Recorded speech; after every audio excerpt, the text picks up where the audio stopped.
so now we're going to discuss naman the limit laws. Okay, so in the limit laws, so we have the following theorem.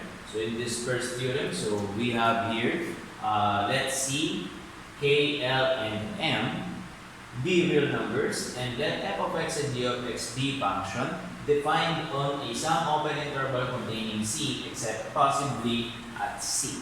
So this theorem states that, okay, so that a limit is not an ordinary operation. Okay, so this is not just an ordinary definition of a function. Okay, so it states that there should be some value significant to f of x and g of x. Okay, and it's also worth noting for that an interval is applied to this concept of limits. Okay, so now as a consequence to that first theorem that we discussed, so we arrive at the following laws. Okay, so the first law is that if the limit of f of x as x approaches to c exists, then the limit is unique.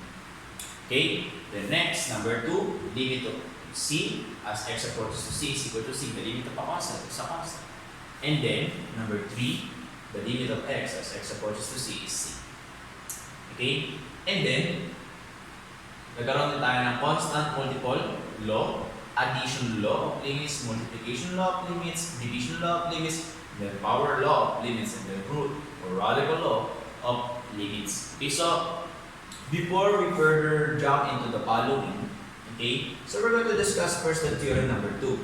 Okay, so in theorem number 2 shows that let f be a polynomial of the form f of x is equal to a sub n x to the n plus a sub n minus 1 and x to the n minus 1 plus and so on plus a sub o. So it only shows that this is the formal definition of a polynomial function.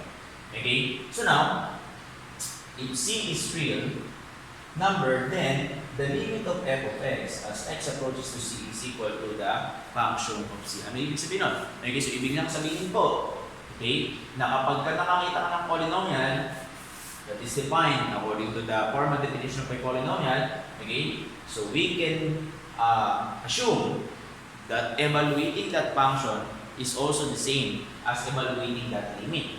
Okay, so ano ibig sabihin? So we're going to show here some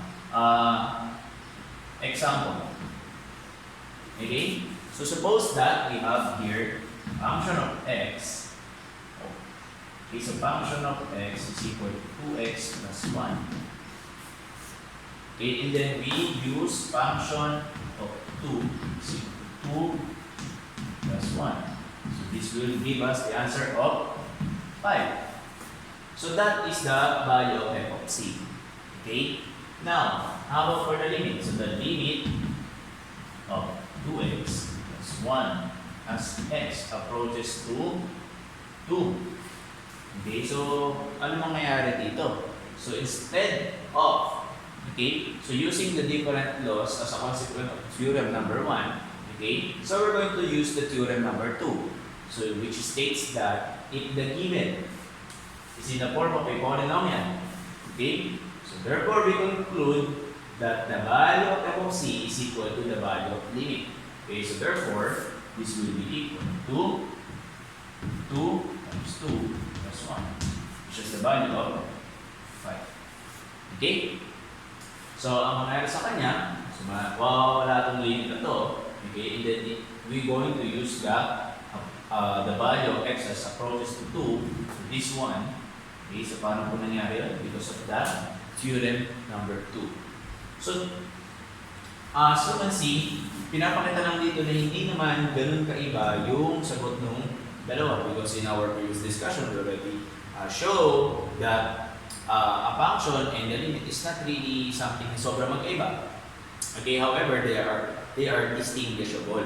Okay, so ibig sabihin, hindi naman sila sobrang parehas. So, what's the purpose of discussing the theorem number 1? So, it only shows that, okay, so the theorem number 2 become possible because of the following. Okay, so because if we're going to use the following theorem, okay, or the following laws, in evaluating the limit, we will also arrive at the same answer, okay, as evaluating.